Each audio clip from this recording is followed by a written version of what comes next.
नमस्कार, स्वागत आप सभी का।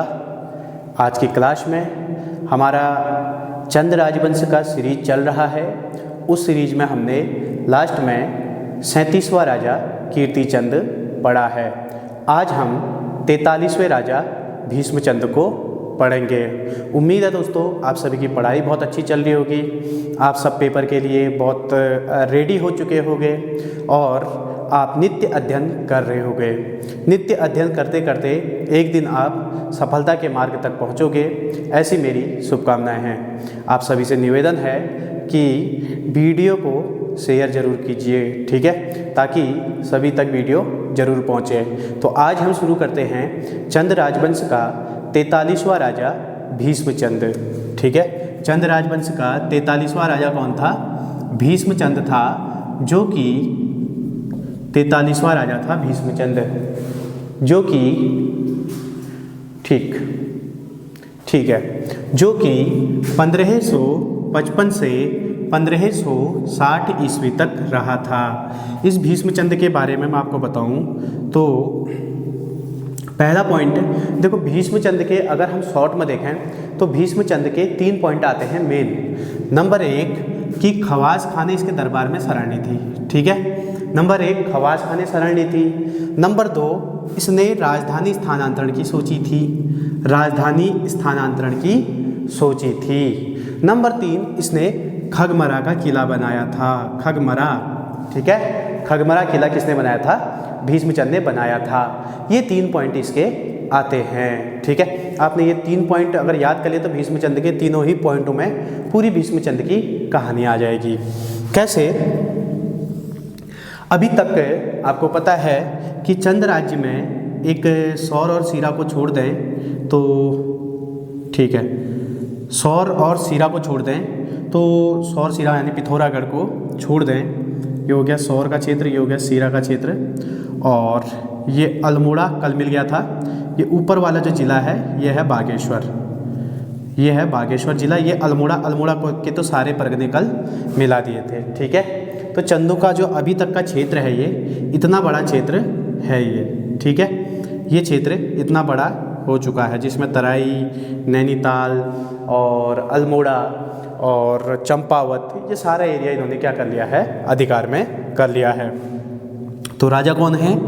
भीष्मचंद है, ठीक है। भीष्मचंद के समय क्या हुआ? भीष्मचंद के समय खवास खां नामक व्यक्ति ने, खवास खां, ठीक है, खवास खां नामक व्यक्ति ने यहाँ पर क्या ली थी?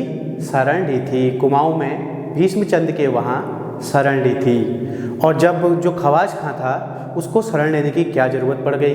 क्योंकि इस्लाम शाह सूरी उस समय मेन जो दिल्ली क्षेत्र है उसका शासक हुआ करता था, जो कि शेरशाह सूरी का पुत्र बताया जाता है। तो वहाँ का शासक जो है वह इस्लाम शाह सूरी था। और इस्लाम शाह सूरी से बचकर यह खवास खां किसके यहाँ शरण लिया था? किसके यहाँ शरण लिया था? भीष्मचंद के यहाँ शरण लिया था। कौन लिया था? खवास खां। किसके डर से? इस्लाम शाह सूरी के डर से, ठीक है। तो खवास खां ने क्या किया? इसको शरण दे दिया। तो क्वेश्चन पूछा जा सकता है कि खवास खां ने किस चंद राजा के वहाँ शरण ली थी? तो खवास खां ने भीष्मचंद के यहाँ शरण ली थी, ठीक है। इस चीज़ का पता जो मिलता, ये शरण लेने का जो पता चलता है वो तवारीख-ए-दाऊदी से चलता है। कौन सी बुक है? तवारीख-ए-दाऊदी, ठीक है। तवारीख-ए-दाऊदी से इसका पता चलता है कि खवास खां ने भीष्मचंद के यहाँ पे शरण ली थी, जो कि श्री अब्दुल्ला ने लिखी है। किसने लिखी है ये बुक? श्री अब्दुल्ला ने लिखी है। तवारीख-ए-दाऊदी श्री अब्दुल्ला ने लिखी है। और इसी से पता चलता है कि खवास खां ने कुमाऊं में भीष्मचंद के यहाँ शरण लिया था। जब भीष्मचंद का क्षेत्र जो है अब यहाँ चंपावत एक कोने इधर के किनारे की तरफ को हो गया और इसका क्षेत्र इतना बड़ा हो गया, तो इन्होंने सोचा क्यों ना राजधानी हम टॉप में ले जाएं, ऊपर ले जाएं, ठीक है। राजधानी को चेंज कर देते हैं, ठीक है। तो भीष्मचंद ने सोचा राजधानी को हम क्या कर लेते हैं, चेंज कर लेते हैं, ठीक है। क्योंकि चंपावत का क्षेत्र अगर हम ये कहें कि यहाँ पे कोई अतिवृष्टि आ गई थी या कोई, ठीक है, इस प्रकार की चीज़ें हुई थी, तो ऐसा नहीं है यहाँ पर, ठीक है। यह एरिया ऐसा नहीं है कि जहाँ पर कोई दिक्कत हो या प्राकृतिक आपदा हो, ऐसा ये कोई क्षेत्र नहीं है, ठीक है। जैसे कि जो कार्तिकेयपुर वाले थे वो प्राकृतिक आपदा के कारण जोशीमठ से कहाँ पहुँचे थे, रणचूला कोट पहुँचे थे, या यूँ कहें बैजनाथ पहुँचे थे, ठीक है। बैजनाथ में जो उन्होंने राजधानी बनाई थी वो इस डर से, प्राकृतिक आपदा के डर से गए थे। लेकिन यहाँ जो है ये क्या करते हैं, जब इनका शासन बड़ा हो जाता है तो ये राजधानी कहाँ स्थानांतरित करने की सोचता है, अल्मोड़ा स्थानांतरित करने की सोचता है। और अल्मोड़ा में एक किले का निर्माण करता है जिसका नाम है खगमरा का किला। खगमरा का किला किसने बनाया, भीष्मचंद ने। और खगमरा का किला कहाँ है, अल्मोड़ा। इसको हम याद कर सकते हैं, आराम से भीख याद कर लो बस, ठीक है। कुछ ना हो कि भीष्मचंद को क्या दे दो, भीख दे दो। भी माने भीष्मचंद और ख माने खगमरा का किला। खगमरा का किला किसने बनाया, भीष्मचंद ने, ठीक है। तो कभी आप इसे भूल नहीं सकते हो, आप गारंटी है। तो खगमरा का किला बनाया क्योंकि जब कोई राजा अपनी राजधानी चेंज करेगा, जब राजा एक स्थान से दूसरे स्थान पे राजधानी ले जाएगा, तो संभवतः जितने कागज होंगे, जितने, ठीक है, जो भी चीज़ें होंगी, जो भी अभिलेख होंगे, जो भी चीज़ें होंगी, उन सब चीज़ों को वहाँ से नई राजधानी में ले जाना पड़ेगा। और राजा के लिए एक महल भी चाहिए, बस वही महल उसका किला है। तो महल चाहिए, तो महल बनाने की पूरी तैयारी थी, उसने खगमरा का किला बना दिया था और राजधानी स्थानांतरित करने वाला ही था, यानी कि चंपावत से अल्मोड़ा ले जाने वाला ही था। कि इसी बीच क्या हुआ कि एक खसिया नेतृत्व करता होता है, खसु का नेतृत्व करता गजुआ ठिंगा, ठीक है, गजुआ ठिंगा। गजुआ ठिंगा द्वारा रामगढ़ में इसकी क्या कर दी जाती है, गागर, नैनीताल में पड़ता है गागर, रामगढ़ में, रामगढ़ गागर अगल बगल में है ये, ठीक है। वहाँ पर गजुआ ठिंगा द्वारा इसकी हत्या कर दी जाती है, किसकी, भीष्मचंद की। और इसका यह सपना का सपना ही रह गया जो राजधानी इसने ट्रांसफ़र करनी थी। कहते हैं कि इस समय इनके जो गोद लिए हुए पुत्र थे, इनके पुत्र थे भीष्मचंद के पुत्र हुए बालो कल्याण चंद, ठीक है। तो भीष्मचंद की हत्या किसने करी थी, 1560 में गजुआ ठिंगा ने रामगढ़ गागर में भीष्मचंद की क्या कर दी थी, हत्या कर दी थी। और भीष्मचंद की जब हत्या हो गई तो भीष्मचंद की हत्या के बाद क्या हुआ कि जो अगला राजा है वह बालो कल्याणचंद बनता है, जो कि भीष्मचंद का गोद लिया हुआ पुत्र बताया जाता है, ठीक है। भीष्मचंद का कैसा पुत्र बताया जाता है, गोद लिया हुआ पुत्र बताया जाता है, बालो कल्याणचंद। कहते हैं बालो कल्याणचंद जो कि 44 क्रम के राजा हुए, 1560 से 1559 तक इनका कार्यकाल रहा था।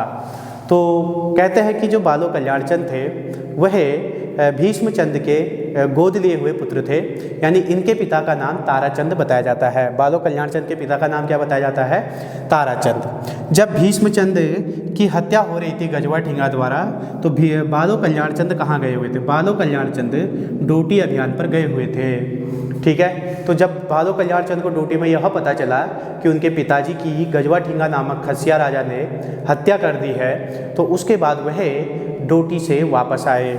और 1560 ईस्वी में सबसे पहला काम इन्होंने क्या किया, 1560 ईस्वी में ही अपने पिता की मौत का बदला गजुआ ठिंगा से ले लिया।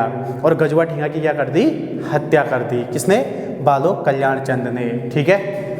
अगर आपको वीडियो समझ में आ रहा है, जो पढ़ा रहा हूँ वो समझ में आ रहा है, तो प्लीज़ एक बार शेयर जरूर कर दिया करो वीडियो, ठीक है, ताकि अगले तक भी पहुँच जाए। और ठीक है, ज़्यादा से ज़्यादा लोगों तक ये चीज़ें पहुँचे और एक से एक उभरते हुए प्रतियोगी यहाँ उत्तराखंड में निकले, ठीक है। आपकी जो परीक्षा है, आपकी जो लड़ाई है वह खुद से है, प्रतियोगी की जो लड़ाई है वह खुद से है। आप खुद जितना मेहनत करोगे, खुद इतना क्या करोगे, इम्प्रूवमेंट करोगे, ठीक है। आप ये कभी ना सोचें अपने मन में कि अगला व्यक्ति डूबेगा तो मैं उठूंगा, ठीक है, और दूसरे को डुबाने का हम प्रयास करें, ऐसा बिल्कुल भी नहीं करना है। आपने सबको साथ लेके चलना है और अपनी तैयारी अगले से ऊपर रखनी है। यह तो तय है कि अपनी मेहनत जो रखनी है वो अगले से ऊपर रखनी है, अगले से ऊपर ही रखना है अपने को। अगर हम अगले से पीछे हो गए, ठीक है, पॉजिटिव होकर, मतलब ऐसा नहीं कि निगेटिव होकर हम अगले का कोई नुकसान कर रहे हैं, ऐसा नहीं करना है। हमने अगले से, अपनी मेहनत से अगले से ऊपर रहना है, चाहे कुछ भी हो जाए, ठीक है। उसके लिए कितने भी पापड़ बेलने पड़ा आपको। तो वीडियो को आप लोग शेयर भी कर लीजिए और कंपटीशन की भावना जो है उत्तराखंड में पैदा होनी चाहिए, ठीक है। तो चलिए अब देखिए, आगे देखिए। अब बालो कल्याणचंद उस समय डोटी में गए हुए थे, डोटी से वापस आए और सीधा गजवा ठिया की क्या कर दी थी, 1560 में हत्या कर दी थी, ठीक है। उसके बाद 1563 में ये राजधानी ले गया है। कहाँ ले गए थे? चंपावत से कौन ले गए? बालो कल्याणचंद, ठीक है। मैं बालो लिख रहा हूँ यहाँ पे। बालो कल्याणचंद चंपावत से अल्मोड़ा राजधानी को ले गए थे। कब ले गए थे? 1563 में, ठीक है। 1563 में ले गए और कहते हैं कि इन्होंने उस समय इसका नाम अल्मोड़ा का नाम क्या रखा था? आलमनगर रखा था। और यही आलमनगर खसिया डांडा पर है। आलमनगर या अल्मोड़ा किस डांडा पर है? डांडा माने पर्वत श्रेणी, ठीक है। किस डांडा पर है? यह खसिया डांडा पर है, ठीक है। कासाई पर्वत भी है, खसिया डांडा भी है, ठीक है। खसिया डांडा पर आलमनगर की स्थापना किसने की थी? 1563 में। किसने की थी? बालो कल्याणचंद ने। या बालो कल्याणचंद चंदवंश की दूसरी राजधानी कहाँ बनाया था? अल्मोड़ा बनाया था। पहली कहाँ थी? चंपावत, जो कि सोमचंद ने बनाई थी। दूसरी राजधानी 1563 में कहाँ पे बनाई गई? अल्मोड़ा। कौन लेके गया था उसे? ठीक है, बालो कल्याणचंद लेके गया था। कहते हैं देखो, अगर यह आए कि चंपावत से राजधानी स्थानांतरित करने की किसने सोची थी? तो सोची तो भीष्मचंद ने थी, ठीक है। लेकिन लेकर कौन गया था? वह बालो कल्याणचंद ले गया था। अल्मोड़ा राजधानी किसने बनाई थी? बालो कल्याणचंद ने बनाई थी। कब बनाई थी? 1563 में बनी अल्मोड़ा राजधानी। जबकि भीष्मचंद की मृत्यु कब हो गई है? 1560 में ही हो गई है, ठीक है। उसके बाद अल्मोड़ा खसिया डांडा पर हो गया। इसके समय, बालो कल्याणचंद के समय डोटी का राजा शोभामल्ल था। कौन था? शोभामल्ल, ठीक है। डोटी का राजा, हाँ ठीक है, शोभामल्ल था।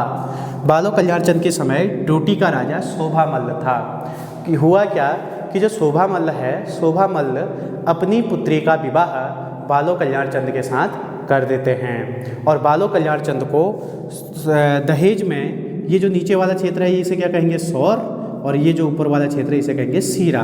तो दहेज में सौर का क्षेत्र दे देते हैं। तो सौर किस में मिल गया? अब ये सौर मिल गया भैया। किस में मिल गया सौर का क्षेत्र? चंद राज्य में सौर भी मिल गया, ठीक है। हालांकि जीत तो देखो, जब डोटी को भारती चंद ने जीता था, सौर भी उस समय जीत लिया। लेकिन वहाँ पे क्या होते थे? डोटी के ही सामंत होते थे, डोटी कर देता था इनको, ठीक है। तो यहाँ पर क्या हुआ? इधर डोटी के राजा की बेटी से विवाह कर लिया और दहेज में सौर का क्षेत्र ले लिया। पूरी तरह से सौर जो है वह चंद राज्य में मिल गया। कैसे मिला? दहेज में मिला था। अब बालो कल्याणचंद ने कहा सौर क्या दिया, मुझे सीरा भी चाहिए भाई, ठीक है। मुझे केवल सौर नहीं चाहिए बल्कि सीरा भी चाहिए, ठीक है। तो शोभामल्ल ने कहा देखिए, सौर सीरा जो है वह मेरा सिर है। सीरा चाहो तो आप सौर ले लो, ठीक है। चाहो तो सौर ले लो, सीरा मेरा क्या है? सिर है। सीरा तो मैं कभी दे ही नहीं सकता हूँ। तो ठीक है, दामाद जी थे ये, उन्होंने मना ही बोल दिया। इन्होंने कहा ठीक ही है, चलो कोई बात नहीं, ठीक है, दामाद ही हैं। पर क्या अगला चंद राजा इसे छोड़ेगा? सीरा क्षेत्र को छोड़ेगा? मुझे लगता कि अगला छोड़ेगा। ससुर और दामाद, ये ससुर हैं, ये दामाद हैं। जब दामाद भी नहीं रहेगा, ससुर भी नहीं रहेगा, अगला ससुर का बेटा होगा, यहाँ दामाद का बेटा होगा, तो क्या यह है सीरा का क्षेत्र बचेगा?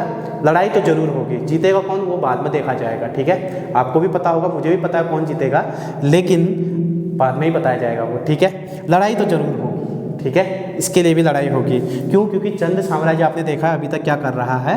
विस्तार कर रहा है, ठीक है। अल्मोड़ा भी जीत लिया था। अब एक बागेश्वर, अल्मोड़ा के ऊपर बागेश्वर जिला पड़ता है, ठीक है। बागेश्वर वाला क्षेत्र बचा हुआ था और बागेश्वर मतलब दानपुर परगना कहते हैं, ठीक है। दानपुर परगना किसका प्राचीन नाम है, या दानपुर परगना किसे कहा जाता है? वह बागेश्वर को कहा जाता है। तो इसी बालो कल्याणचंद ने इसी दानपुर परगने को चंद राज्य में मिला दिया था, ठीक है। सबसे पहले आप इसे सुन लीजिए कि चंपावत में राजधानी किसने बनाई थी? सोमचंद ने। फिर त्रिलोकचंद ने नैनीताल को जीता था। गरुड़ ज्ञानचंद ने तराई वाला क्षेत्र ले लिया था। और जो भारती चंद है, भारती चंद ने तो पूरा डोटी पर ही जीत लिया था, डोटी को जीत लिया था, ठीक है। और जो उसके बाद कीर्तिचंद बना, कीर्तिचंद ने अल्मोड़ा जिले को भी मिला दिया था। और अब बालो कल्याणचंद ने पूरा किसको मिला दिया है? बागेश्वर जिला को भी मिला दिया है। ठीक है, इधर ही जहाँ पे ये सौर क्षेत्र है, यहाँ पे एक छोटा सा क्षेत्र पड़ता है गंगोली हाट, गंगोली का क्षेत्र पड़ता है। ठीक है, गंगोली में मणिकोटी वंश का राजा राज करता था। कौन से वंश का राजा राज करता था? मणिकोटी। मणिकोटी वंश। गंगोली के बारे में बता दूं थोड़ा कि इसी गंगोली वाला जो क्षेत्र है, इस क्षेत्र पर भी छोटे छोटे गढ़ हुआ करते थे ये। ठीक है, तो एक गढ़ इसमें गंगोली का गढ़ भी हुआ करता था, जिसका जहाँ की मणिकोटी वंश का राजा राज करता था। मणिकोटी वंश का राजा यहाँ पे राज करता था। तो हुआ क्या कि मणिकोटी वंश के राजा को इसने हरा दिया था। उस राजा का नाम था नारायण चंद, यानी कि बालो कल्याण चंद ने गंगोली में मणिकोटी वंश का जो राजा राज करता था, उस राजा नारायण चंद को युद्ध में हरा दिया था और गंगोली पर भी क्या कर लिया था, या मणिकोटी राज्य को चंद राज्य में क्या कर दिया था, मिला दिया था। ठीक है, छोटा सा एक गढ़ था। अगला है, इस समय कौन था यहाँ पे? नारायण चंद। और एक क्वेश्चन हो सकता है ये भी पूछे कि मणिकोटी वंश का संस्थापक कौन था? वह करमचंद था, करमचंद कहते हैं। ठीक है, मणिकोटी राज्य का संस्थापक कौन था? करमचंद था। ठीक है, और इसने दानपुर को मिलाया था। डोटी का राजा शोभामल से इसने सौर का क्षेत्र किस में पाया था? दहेज में पाया था। बचा क्या है? सीरा। सीरा उसने कहा मेरा सिर है, मैं इसे नहीं दे सकता हूँ, आप चाहो तो सौर ले लो। वो भी खुश हो गया। ठीक है, मिल गया ये भी। और आलमनगर की स्थापना की थी, कब की थी? 1563 में, और वहाँ राजधानी भी बनाई थी। ठीक है, उसका नाम खसिया आलमनगर रखा था, जो कि खसिया डांडा पर स्थित है। ठीक है, अगला है, ठीक हो गया। अगला है 1813 में जो ये अल्मोड़ा नगर बना है, इस नगर में 1813 में क्या हुआ कि इस नगर का एक मैप प्रस्तुत किया गया। अल्मोड़ा के जितने भी पर्यटन स्थल हैं उन सभी का एक मैप माने नक्शा सुदर्शन शाह द्वारा 1813 में प्रस्तुत किया गया था। ठीक है, 1813 मतलब बाद में, इस समय नहीं, बाद में जब गढ़वाल के राजा थे, टिहरी के राजा सुदर्शन शाह, उनके काल में 1813 में इसका एक मैप प्रस्तुत किया गया था। ठीक है, हालांकि सुदर्शन शाह राजा कब बनते हैं? 1815 में, लेकिन राजा तो राजा ही है, चाहे गोरखे यहाँ पे शासन करे तो राजा सुदर्शन शाह ही कहेंगे उन्हें तब भी। ठीक है, तो 1813 में उन्होंने अल्मोड़ा के जितने भी पर्यटन स्थल थे या अल्मोड़ा का एक मानचित्र बनाया था और सारे पर्यटन स्थलों को उसमें क्या किया था? दिखाया था इन्होंने। किसने? सुदर्शन शाह ने दिखाया था। ठीक है, तो ये हो गया। अब जो ये बालो कल्याण चंद है, बालो कल्याण चंद के समय पूरा जो ये भोटांतिक क्षेत्र है, ये ऊपर वाला जो क्षेत्र है, वहाँ तक इनकी सीमा चली गई है। ठीक है, भोट का द्वार किसे कहा जाता है? बागेश्वर को कहा जाता है भोट का द्वार। ठीक है, और बागेश्वर को भोट का द्वार जब इन्होंने मिला दिया है, तो अब भोटांतिक क्षेत्र की सीमा जो है वो छूने लगी है, द्वार से आगे निकल गए हैं ये। ठीक है, अब भोटांतिक क्षेत्र जो ये वाला क्षेत्र है, यह मिलाना बाकी रह गया है और एक सीरा बाकी रह गया है। ठीक है, तो इनको भी आगे मिलाया जाएगा। ठीक है, और ये चीज़ें आप लोग इनका अध्ययन भी करते रहें, इनके नोट्स भी बनाते रहें आप लोग, और आगे बढ़ते रहें। आप सभी को मेरी ओर से शुभकामनाएं। कल फिर मिलते हैं नेक्स्ट क्लास में, तब तक के लिए बाय।